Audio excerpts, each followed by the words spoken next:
Palo Verde community came in, LA 36 came in and took over a mutual and built a water system there. So if we're going to have a water system, we have one big community. We need to look at it as a regional approach to how we manage water.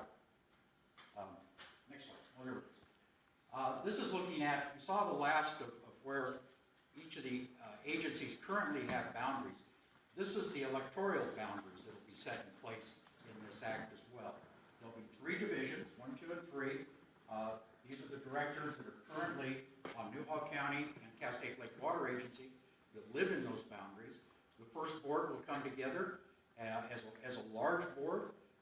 The act is being structured so that at a certain election time it'll drop from 15 members down to 12 members, and then there's the ability in the act that the board can drop the board down to a total of 9 directors at a time at their discretion, and so we would have 3 directors in each one of those areas. The first time the agent or the valley would ever have an all-elected board for water in the valley. What does it do to improve things? This is just a little example of, this is on Lyons Avenue and I think Peachland. This is 2 water companies that come together. They both have lines in the street. They can't, except in an emergency, they can't give water to one another. For one has different kind of water than the other. The health department doesn't permit you to continually transfer water from one company to another because your permit only allows water for your water agency. Well, we all have straws in the ground. Everybody's got their wells. It's all the same water.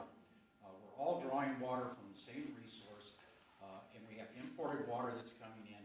This is an opportunity to manage it on a regional basis. If we do that, we can interconnect these things. We can use wells in one end of the valley to help move water to the other end. The imported water is much softer water. Groundwater, as we all know, is very hard. This gives us an opportunity to improve water quality throughout the valley by expanding that permit system so that we can transfer water. It doesn't mean that everybody's going to get better water, but we can expand those areas to get better, softer water to everybody in the valley.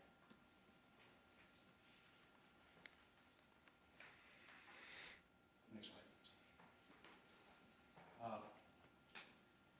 Like I said, regional water planning is important.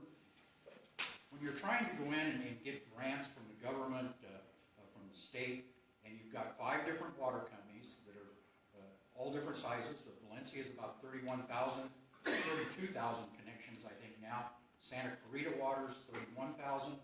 I think Newhall County is about 12,000.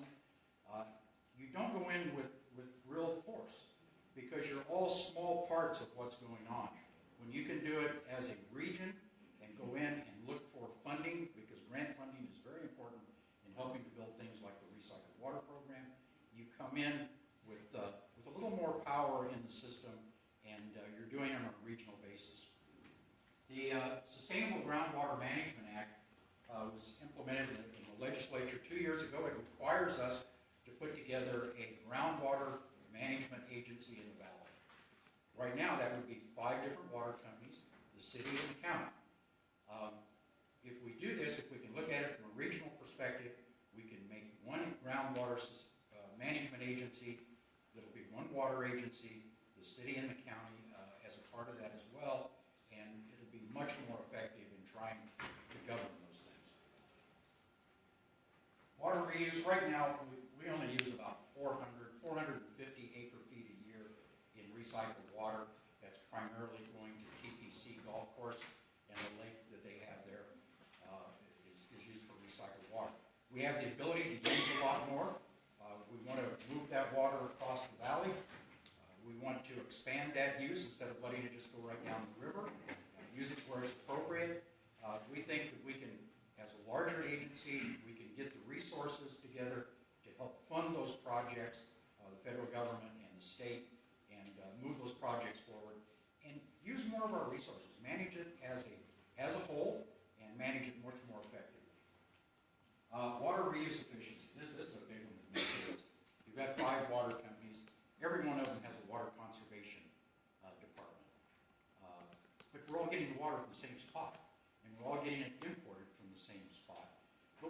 different rules. So one block may say, in the drought, you can water 2 days a week. And the next block over says, also, we say you can water 3 days a week. Well, what's the difference? Why are we looking at things differently? If this will bring this together in one agency, you have one water conservation group that helps to set those regulations and gives the public a meaningful thought in how it's being implemented rather than being fragmented. Advocacy, being able to come up, we're the third largest city in LA County now. We can come up here as a large regional water management district and have some influence on regulations in Sacramento as well. One thing that came out when we met, and we've been meeting for 2 years on this process, is let's look at a ratepayer advocate process to where staff in each one of the agencies has always put together their reports on what rates and charges should be for water. And every agency has different water fees, significantly different. We said, let's have something that's a little more transparent in how it goes, that the board of directors of the new agency would hire an individual consultant and have them report directly to the board in reviewing rates and charges, and have that be a ratepayer, the community, have a voice in that as well. So that when we get to set rates and charges, it's more transparent, that there's more people involved. This is one, we really don't know how it's going to work. Senator Wilk is looking at it. He's got some thoughts in it himself, and I know Curtis is working on the issue as well.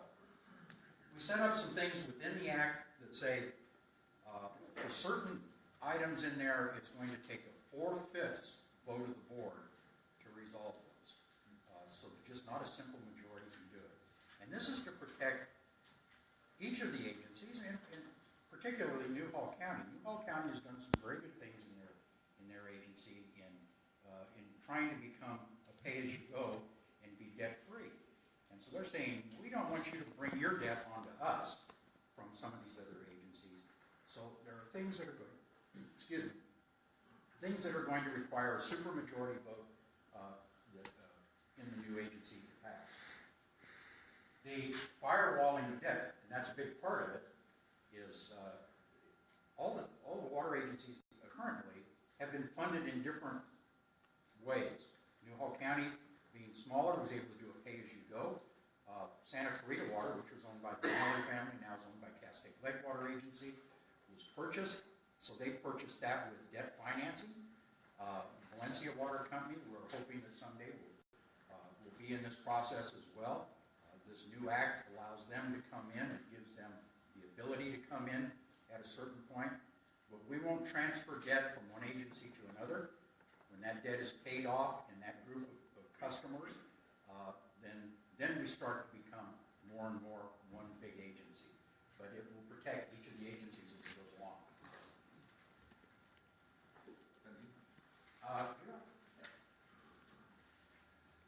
Okay. How do we get there? Well, through attrition. Basically, we are somewhere between 5 and 10% of our staff will through attrition be reduced. It's not something we're not going to be laying anybody off. And there are board efficiencies as well. The board members from the 2 different agencies come together now, and through time will get diminished down to all elected. We are going to be able to stop using certain vendors. Right now, Newhall County has certain vendors it uses, and Castaic Lake has certain vendors it uses, and Santa Clarita Water Division and Valencia Water Company. We can start to optimize that and reduce those outside services, saving money. And we won't have these litigation costs. We'll have just one law firm, and we won't be fighting one another.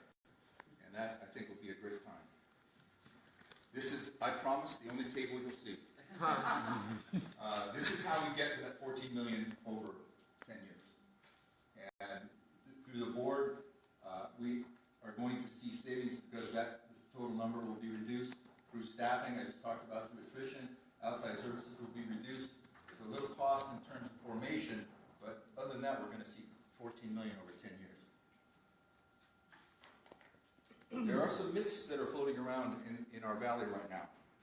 And what we want to do is present this information to you so you get the actual facts.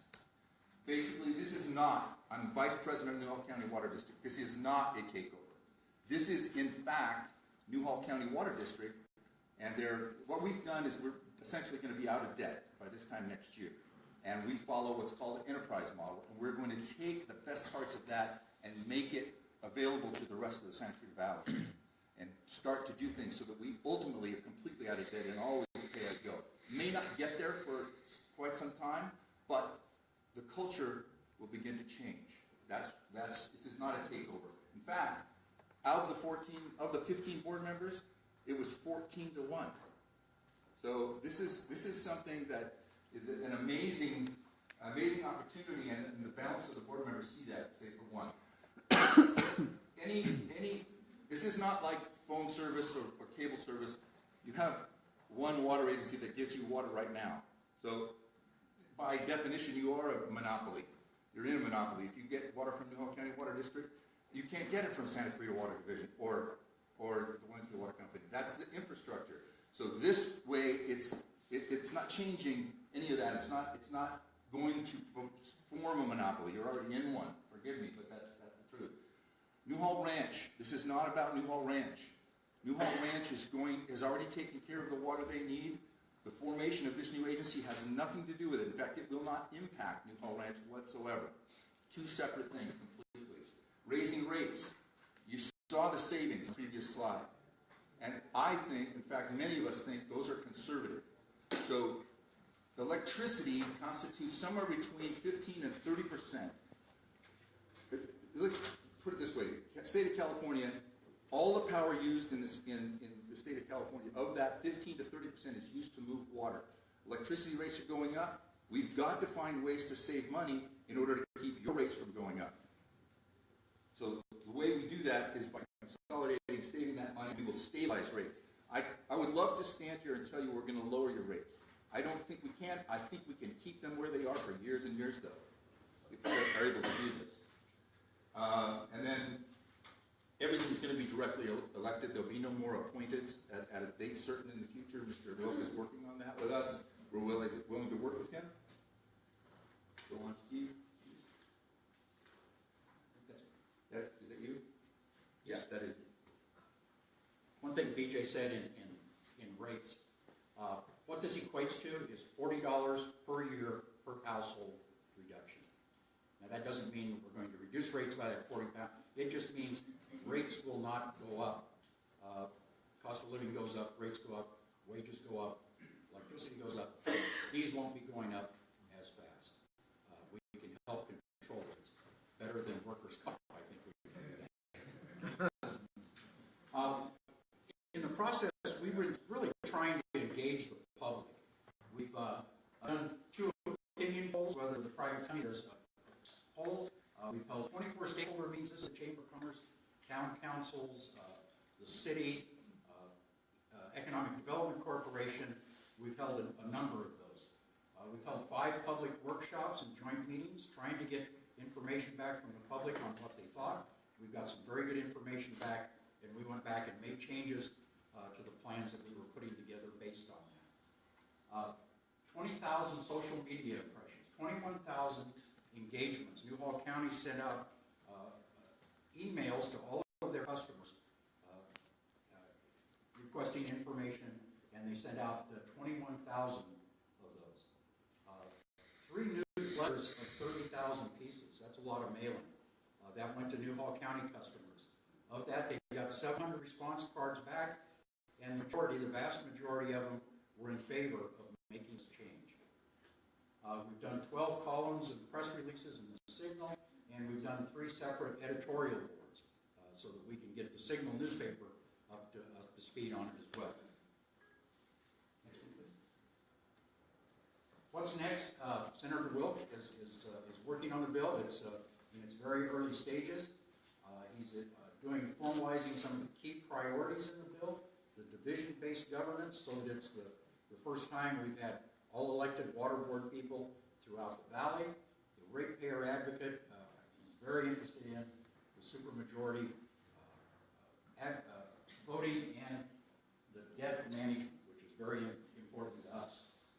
It creates a successor district. Castaic Lake Water Agency goes away. Newhall County Water District goes away.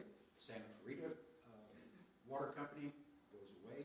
This makes one agency, Santa Clarita Valley Water District, that will be the one agency that serves everybody. To do that, and the reason we're doing it is Castaic Lake Water Agency was created by the state legislature, so we have to come back to the state legislature to make that change to form this. It'll repeal the Castaic Lake enabling legislation, and it defines the specific boundaries of what the agency is, how far it can serve, and within what boundaries. It's going to its first policy committee, the Natural Resources and Water Committee with Senator Hertzberg on March 28th. The Governance and Finance Committee has been directed to after that. They haven't set a date yet for that one, but it should be in the first couple of weeks after in April. So early April, it'll hopefully be through committees and be ready to go to the floor. Our request to you is your business leaders. Water to a community and in business is vitally important. To bring new business in for people like the Economic Development Corporation, you have to have a reliable supply of water, has to have quality to it, and for them to come into the valley. The city of Santa Clarita pays close to $4 million a year in water fees. Water is important. Everybody here pays a water bill. Businesses, some of you pay a large water bill, especially if you've got a business. So this is important to the community to get this. Express an opinion. Talk to Senator Wilk. Talk to Senator Henry Stern. Talk to Dante Acosta. Give him your thoughts. If you're willing to write letters, we need your help. We need your help. We have our first meeting also on March 28th with City Council. If you would be willing to do a letter of support, we would love that. If you can come to the City Council meeting that night and get up and speak. Whether you're for it or against it, voice your thoughts. Be out there and be a part of this, because water's not exciting, except to people like me, and I've been in business for That's why I made you stand up. For a long time. my career was, I spent 40 years in the Metropolitan Water District. I managed all of metropolitan water treatment plants, serving water to over 19 million people. My passion, like Joan, is water. So get out there and get your opinions to these people. We appreciate that. And if you'd like to get letters to it, we would appreciate that very much. So continue to ask questions, engage. Let's talk about this. We'd like to hear from you. We've got a few minutes, do we not? Got 2 minutes. Well, okay. Quick question, Bill. I appreciate the extent to which the process did involve public all along, and I've attended a number of those meetings. But what I'm still unsure about, if you could provide some clarity, is, and I do understand that there's unresolved litigation, but then how is Valencia Water Company involved, and does it eventually become part of this bigger unit? Valencia Water Company, Castaic Lake Water Agency, we purchased it a couple of years ago.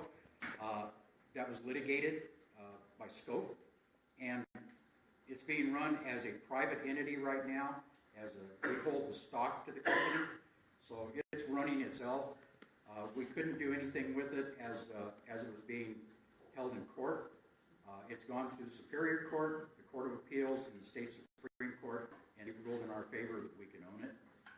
Once this legislation comes into effect, it gives the vehicle to be able to move that into public ownership completely. It was structured that way. And when that happens, the huge benefit of that is that they no longer have to pay taxes.